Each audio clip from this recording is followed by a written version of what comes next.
बिस्मिल्लाहिर्रहमानिर्रहीम अस्सलाम वालेकुम viewers, welcome to our daily market review video. सबसे पहले माज़रत, कल कुछ पर्सनल कमिटमेंट्स की वजह से मैं वीडियो अपलोड नहीं कर पाया।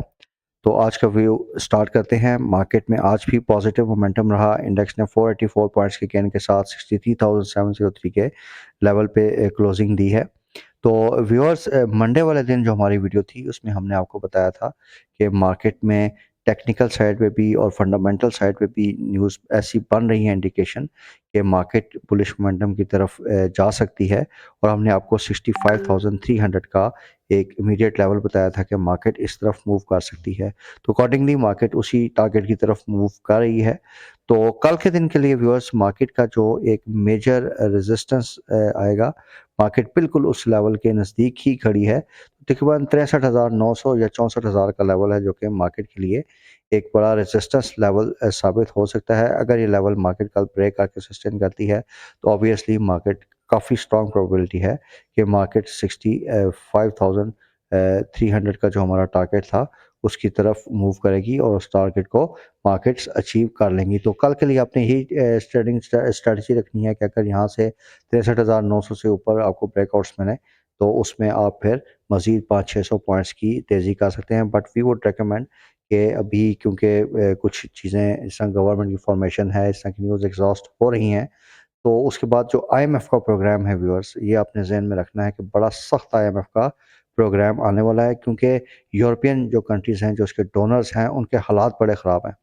तो एक सख्त प्रोग्राम आएगा तो उससे मार्केट वॉलेटिलिटी बढ़ेगी। तो ये जो आपको मार्केट में गवर्नमेंट फॉर्मेशन या मार्केट अगर प्राइम मिनिस्टर के जो नया प्राइम मिनिस्टर बनेंगे उनको अगर वेलकम के लिए ऊपर जाती है, तो ये आपके लिए एक अच्छी अपॉर्चुनिटी होगी कि आप इन लेवल्स पे प्रॉफिट टेकिंग करके अपने आप को कैश फ्री करें। तो 63,300-400 का जो लेवल है, सॉरी 64,400-300 का, यहाँ से आप एक स्टेप्ड मैनर में आप प्रॉफिट सेलिंग अपने शेयर्स की शुरू कर सकते हैं और यहाँ से ऊपर आपने फिर अपने आप को कैश फ्री रखना है।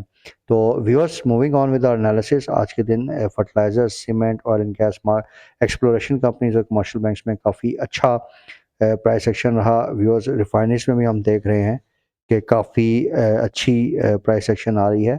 लेकिन मैं आपको बार बार एक चीज़ पे सेंसिटाइज कर रहा हूँ कि रिफाइनरीज में नो डाउट इनको ज़्यादा डीम ड्यूटीज़ मिल रही हैं, इनको पैसे ज़्यादा मिलेंगे, लेकिन वो एक एस्क्रो अकाउंट में आएंगे। जो नई रिफाइनरी पॉलिसी है, इसके नतीजे में इनकी जो डीम ड्यूटीज़ बढ़ी हैं, तो ये बेसिकली जो इनको एडिशनल पैसा मिल रहा है, ये यूज़ करेंगे अपनी अपग्रेडेशन के लिए।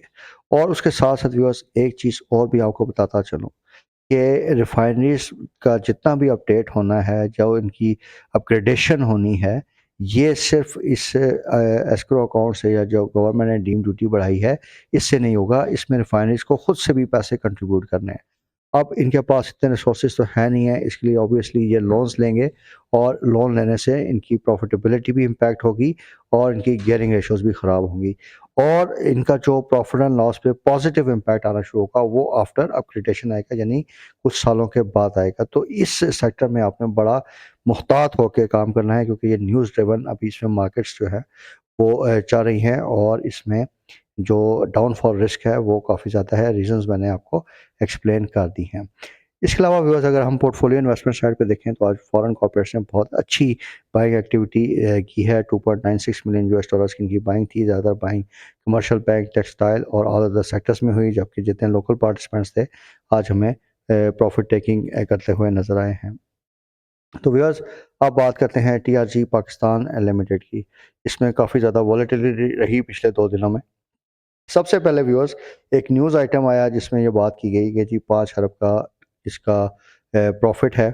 और एक पर्सपेक्टिव से आप देखें तो वो बिल्कुल ठीक बात उन्होंने की कि जो आईबैक्स का शेयर है, इसको आप अगर टीआरजी का बिजनेस मॉडल आप समझें, तो ये मैं आपके सामने इसका एक प्रॉफिट एंड लॉस खोलता हूँ। तो ये एसेट बेस्ड वैल्यूएशन मॉडल इसको बोलते हैं, यानी इसकी डिफरेंट कंपनीज में इन्वेस्टमेंट्स हैं, वहाँ से इनको जो रिटर्न्स आती हैं, इस पे इसकी ईपीएस बनती है। तो बाकी इसकी ऑपरेटिंग इनकम आप देखिए कि बिल्कुल नेग्लिजिबल लेवल्स पे है। तो आईबैक्स में इसकी सब्सटैंशियल इन्वेस्टमेंट है। तो आईबैक्स ने जो अक्टूबर दिसंबर का क्वार्टर था उसमें काफ़ी अच्छा प्राइस गेन किया और ये तकरीबन $14 के लेवल से इंक्रीज़ होके तकरीबन जो 31 दिसंबर है उसमें ये 30 डॉलर की प्राइस तक भी इसने हाई टच किया है। लेकिन व्यूअर्स, बाकी जो बाद में इसमें डेवलपमेंट्स हुई हैं, उसमें जो अभी रिसेंट क्वार्टर है मार्च का, उसमें आप देखें कि इसमें दोबारा से यानी $20 से कम होते-होते ये अब जो है तकरीबन $14 के लेवल पे आया और फिर थोड़ा-सा इसने अपवर्ड प्राइस दिखाई है। तो इसमें जो डेवलपमेंट हुई है कि 31 दिसंबर का जो इसका रिज़ल्ट है, ये जो आप देख रहे हैं, इसमें तो कंपनी को बिल्कुल ठीक बात है कि 5 अरब रुपए का प्रॉफ़िट आया है इसके आईबेक्स के शेयर प्राइस बढ़ने की वजह से। लेकिन इसके साथ इसकी एक दूसरी इन्वेस्टमेंट भी है, वो है एफिनिटी में। एफिनिटी एक अनलिस्टेड कंपनी है और उसमें भी काफ़ी ज़्यादा प्राइस वोलेटिलिटी है। तो रिज़ल्ट्स यही शो कर रहे हैं कि अगर 5 अरब का इसको प्रॉफ़िट आया है आईबेक्स से, तो तकरीबन 7 से 8 अरब रुपए का इसको लॉस हुआ है एफिनिटी के एसेट्स पे, जिसकी वजह से इसने नेगेटिव ईपीएस जो है वो रिपोर्ट की है। तो इसमें काफ़ी ज़्यादा आइंदा आने वाले क्वार्टर्स में भी वोलेटिलिटी चलेगी। तो अभी जो वर्स्ट केस सिनेरियो पे है, इसके शेयर्स ऑलमोस्ट ट्रांसलेट हो चुके हैं और इसमें अगर आपको मज़ीद थोड़ा-सा डाउन साइड पे मिले, तो हाई वोलेटिलिटी शेयर है, लेकिन रखने वाला शेयर है, क्योंकि at any point of time जैसे ही एफिनिटी के अगर शेयर्स ऊपर-नीचे होते हैं, बहुत ज़्यादा वोलेटिलिटी है इसमें, तो ऑब्वियसली आप देखेंगे कि इस कंपनी की प्राइस में काफ़ी एक साइज़ेबल इज़ाफ़ा भी हो सकता है। इसके अलावा व्यूअर्स कुछ न्यूज़ आइटम्स की बात करते हैं, जिस तरह कि चाइना ने 2 बिलियन यूएस डॉलर्स के डेट की जो है एग्जिस्टिंग टर्म पे रोल ओवर की बात की है। ये तो बेसिकली होना ही था, एक फ्रेंडली कंट्री है और इस तरह के वो रोल ओवर्स दे देते हैं। लेकिन जो अच्छी न्यूज़ है पाकिस्तान के लिए, वो मूडीज़ ने बात की है कि पाकिस्तान की जो रेटिंग्स हैं आईएमएफ के प्रोग्राम के बाद बेहतर हो सकती हैं। Which this is a good news, लेकिन it all depends on the successful जो है negotiation of new IMF programme, ये उस पे डिपेंड करेगा। तो व्यूअर्स, इसके साथ-साथ कुछ रिज़ल्ट अपडेट भी आपके साथ शेयर करते चले। सबसे पहले बात करते हैं बैंक इस्लामी पाकिस्तान की। तो बैंक इस्लामी पाकिस्तान के जो ईयरली रिज़ल्ट्स हैं, उसमें काफ़ी अच्छी इम्प्रूवमेंट आई है इसमें। तकरीबन 4 पैसे इसकी अर्निंग बढ़ के करंट ईयर में 9 रुपए 96 पैसे पे आई हैं और 2 रुपए 80 पैसे का इसने डिविडेंड भी दिया है और इस क्वार्टर में इसने जो लास्ट क्वार्टर था उसमें 1 रुपए का डिविडेंड दिया है। ऑल्दो इससे पिछले क्वार्टर में इसने 1 रुपए 80 पैसे का डिविडेंड दिया था। लेकिन as with the other banks, सारे बैंक्स के बहुत अच्छे रिज़ल्ट्स आ रहे हैं। तो in line with the industry इसके भी काफ़ी अच्छे रिजल्ट्स आए हैं।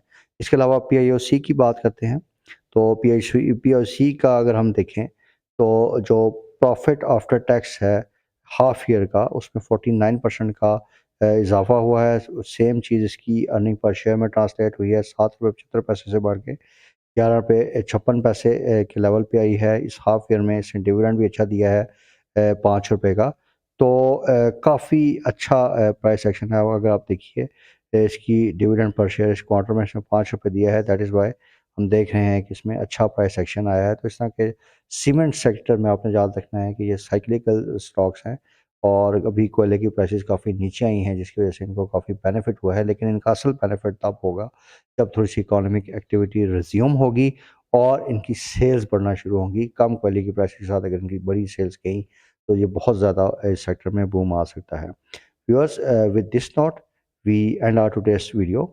आई डू होप कि इसमें जो इन्फॉर्मेशन आपको दी है, वो आपकी ओवरऑल इन्वेस्टमेंट ट्रेडिंग स्ट्रैटेजी में आप लोगों के लिए हेल्पफुल साबित होगी। अगर आपका किसी किस्म का क्वेश्चन, क्यूरी हो, तो आप मेरे जो व्हाट्सएप नंबर पे मुझसे कॉन्टैक्ट कर सकते हैं। इस वीडियो की डिस्क्रिप्शन में मैंने प्रोवाइड किया है। Viewers, thank you very much for watching. Take care. अल्लाह हाफ़िज़।